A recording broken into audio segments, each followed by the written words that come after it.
Hi, I'm Peg. I'm glad you're here. I'm going to be talking about these two paintings that I just finished. I kind of call these part of my procrastination series. There was three paintings altogether that I had started several years ago, and I finished the black and white, the light and the darkness painting several weeks ago, and these two I just got done. And yes, this is Noah's Ark. And I have read this story over and over since getting back on these. It's kind of funny because I probably wouldn't have picked these to be something that I'd be wanting to paint right now. I would probably gone somewhere else. But just like these two and the black and white about the light and the darkness, it has been perfect for this time of my life. Just perfect. It has been meaningful. I mean, this is the ultimate faith, trust, obedient, provision story. And so it has been, that's the ultimate. The Bible's full of stories of God talking about the different characters are featured with their trust and faith and obedience and provision. But man, this is the ultimate. This is like the destruction of the earth, ultimate story. So I'm just glad that these are actually have been in my life, and the story has really touched my life. We think of it as a children's story. Isn't that funny? Because we put cute little pictures of the animals on Noah's Ark and the nurseries, and it's sweet. It's good. We want our kids to want to read the Bible and be feeling that the Bible is something they want to go read and be a part of and inviting. But it's so not a children's story. It is so not. So let's see here. That Noah, he was not a perfect man. He was a sinful person. He had sin in his life, but he was a righteous man, meaning that he loved God and he was in relationship with God, and he had not forgotten God. He walked with him and talked with him. He was not lost in sin. He was not lost in sin. Let's put it that way. We're all sinners. Jesus was only sinless man, but he was a righteous man, and God took favor upon him. And the world was depraved, morally depraved, corrupt, wicked, sinful, and so the waters that signifies death. It's death. That's where the people perished. All living things perished except for what was put on the ark. And the provision, I sit there and think about how Noah had to trust God for getting all this wood, and they were in a land that was dry and hadn't rained. And here, I believe that's how the story goes as far as what I've kept reading. And so here he is building this ark that's like a football and a half long and 4 feet tall, and he knows that there's going to be the destruction of the earth. It had to be so stressful. I think about the stress in my life. No, that was stressful. That was stressful, even though he had God there to talk to. And he heard from God. It was stressful. I can't fathom and this was not a short project. This took him, I want to say it was, people estimated this thing took probably between 50 to 100 years for him to build. And of course, his sons were around also to help him. So he wasn't totally alone, but it's a crazy thing. Sometimes God asks us to do crazy things. This is a crazy thing, and to trust and obey when God asks us to do crazy things. So the story just amazes me, and I delight in the dove and the rainbow, and there are times that I see the birds and it just reminds me how he provides for me today. If he provides for the birds, doesn't he love us all so much more that he'll take care of us? And then I'm out here in Oregon. Rainbows, they happen often out here, and it's beautiful. And it is such a good reminder to me that is he is here. I feel like he's speaking to us. Let me see here. I was going to say, I think I'll just go ahead and I'm always going to show you the paintings real fast. I'll show the paintings that then I'm actually going to read. So if you don't want to hear the story of Noah's Ark, you can skip after this or whatever. So this is a close up like that, so you can see the painting. I am not a realistic painter. Okay, there's that. And then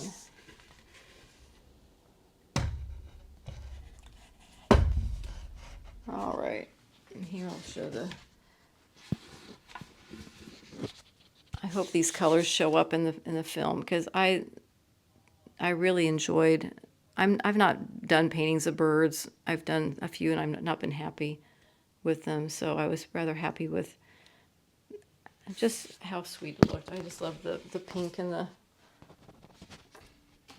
Okay. Alrighty, I'm gonna go ahead and read. All right. So the story of Noah's Ark is in Genesis. It starts in chapter 6. I'm going to do the very last line of chapter 5.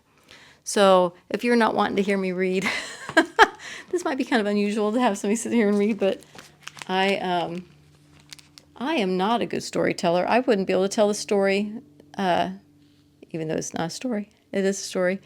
I wouldn't be able to tell the story as good as the Bible. So I'm going to read. And I'm not probably the best reader. You're going to probably be amused, but we'll see. Okay. At the end of chapter 5, by the time Noah was 500 years old, he had 3 sons, Shem, Ham, and Japheth. And Shem is the lineage that Jesus came from. So he had to get on that boat. Okay.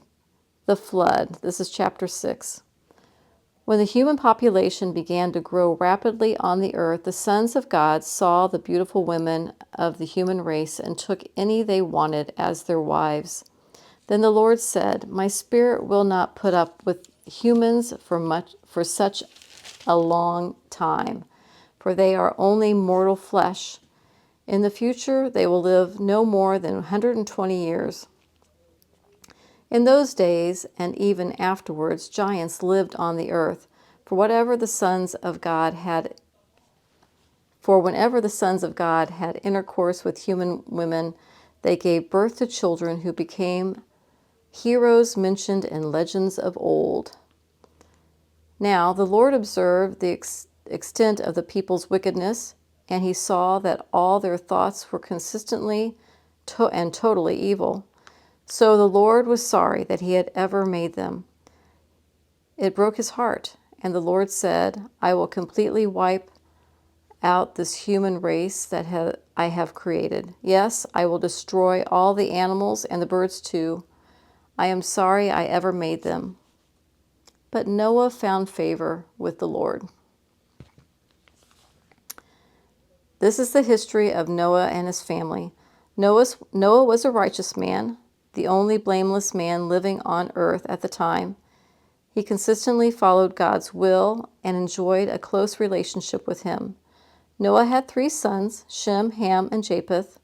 Now the earth had become corrupt in God's sight, and it was filled with violence. God observed all the corruption in the world, and he saw violence and depravity everywhere. So God said to Noah, "I have decided to destroy all living creatures, for the earth is filled with violence because of them. Yes, I will wipe them all from the face of the earth. Make a boat from resinous wood and seal it with tar, inside and out. Then construct decks and stalls throughout its interior. Make it 450 feet long, 75 feet wide, and 45 feet high. Construct an opening all the way around the boat, 18 inches below the roof. Then put 3 decks inside the boat, bottom, middle, and upper, and put a door in the side." Look, I am about to cover the earth with a flood that will destroy every living thing. Everything on earth will die. But I solemnly swear to keep you safe in the boat, with your wife and your sons and their wives. Bring a pair of every kind of animal, a male and a female, into the boat with you to keep them alive during the flood. Pairs of each kind of bird and each kind of animal, large and small alike, will come to you to be kept alive. And remember, take enough food for your family and for all the animals. Noah did everything exactly as God had commanded him. Chapter 7. The flood covers the earth. Finally, the day came when the Lord said to Noah, "Go into the boat with all your family, for among all the people of the earth I consider you alone to be righteous. Take along 7 pairs of each animal that I have approved for eating and for sacrifice, and take 1 pair of each of the others. The select 7 pairs of every kind of bird. Then select 7 pairs of every kind of bird. There must be a male and a female in each pair to ensure that every kind of living creature will survive the flood. 1 week from today, I will begin 40 days and 40 nights of rain, and I will wipe from the earth all the living things I have created." Stress. That's I'm laughing, but man, this is serious. So Noah did exactly as the Lord had commanded him. He was 600 years old when the flood came, and he went aboard the boat to escape, he and his wife and his sons and their wives.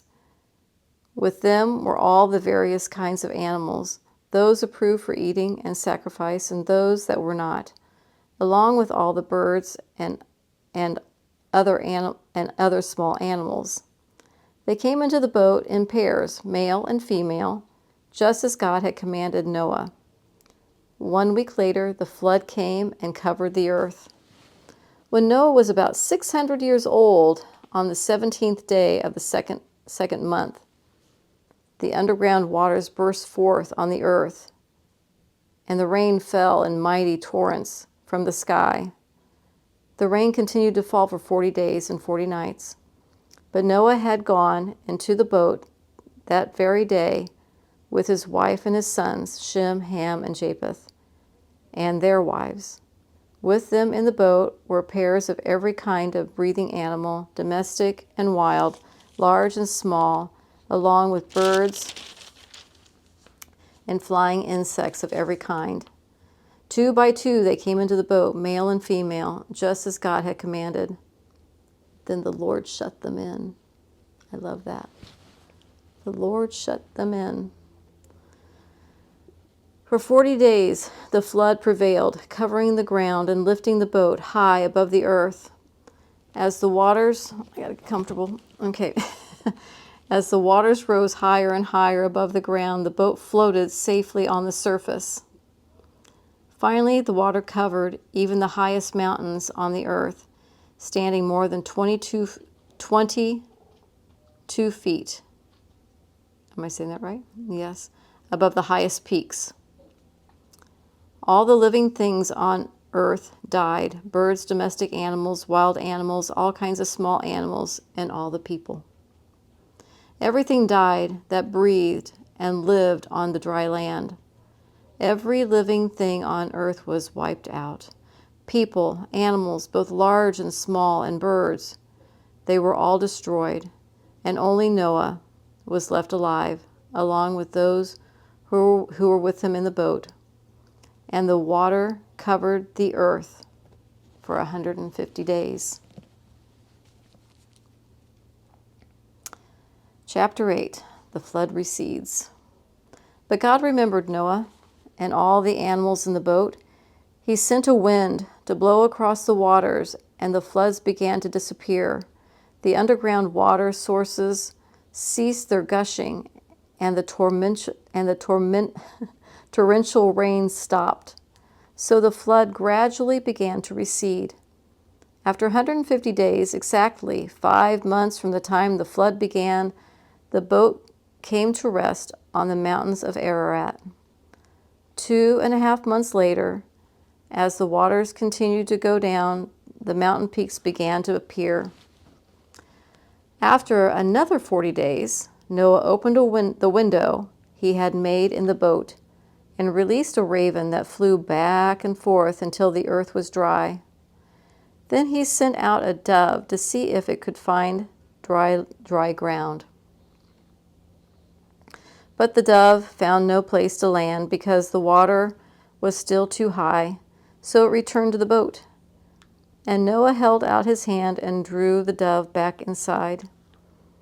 7 days later, Noah released the dove again. This time, toward evening, the bird returned to him with a fresh olive leaf in its beak. Noah, I got two words together. Noah now knew that the water was almost gone. A week later, he released the dove again, and this time it did not come back. Finally, when Noah was 601 years old, 10.5 months after the flood began, Noah lifted back the cover to look. The water was drying up. 2 more months went by, and at last the earth was dry. Then God said to Noah, "Leave the boat, all of you. Release all the animals and birds so they can breed and reproduce in great numbers." So Noah, his wife, and his sons and their wives left the boat, and all the various kinds of animals and birds came out pair by pair. Then Noah built an altar to the Lord and sacrificed on it the animals and birds that had been approved for that purpose. The Lord was pleased with the sacrifice and said to himself, "I will never again curse the earth, destroying all living things, even though people's thoughts and actions are bent toward evil from childhood. As long as the earth remains, there will be springtime and harvest, cold and heat, winter, summer, and day and night." Okay, chapter 9, God's covenant with Noah. God blessed Noah and his sons and told them, "Multiply and fill the earth. All the wild animals, large and small, and all the birds and fish will be afraid of you. I have placed them in your power. I have given them to you for food, just as I have given you grain and vegetables. But you must never eat animals that still have their lifeblood in them. And murder is forbidden. Animals that kill people must die, and any person who murders must be killed. Yes, you must execute anyone who murders another person, for to kill a person is to kill a living being made in God's image. Now you must have many children and repopulate the earth. Yes, multiply and fill the earth." Then God told Noah and his sons, "I am making a covenant with you and your descendants, and with the animals you brought with you, all these birds and livestock and wild animals. I solemnly promise never to send another flood to kill all living creatures and destroy the earth."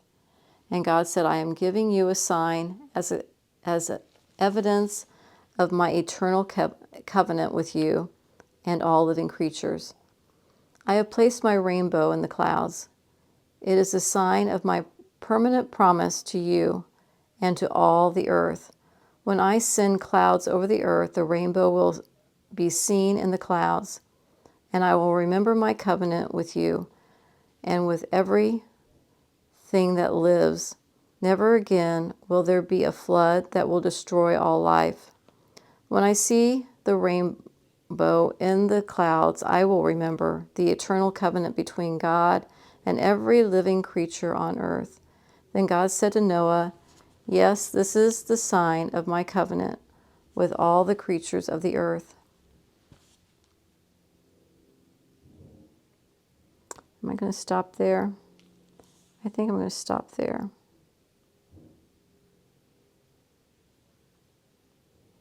think I'll stop there.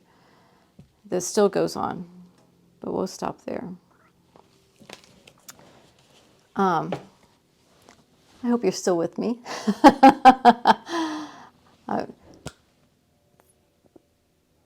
Like I said, it's not a story. This happened. This is true. We can learn from Noah. God still wants to be in relationship with us. God's the same God yesterday, today, and tomorrow.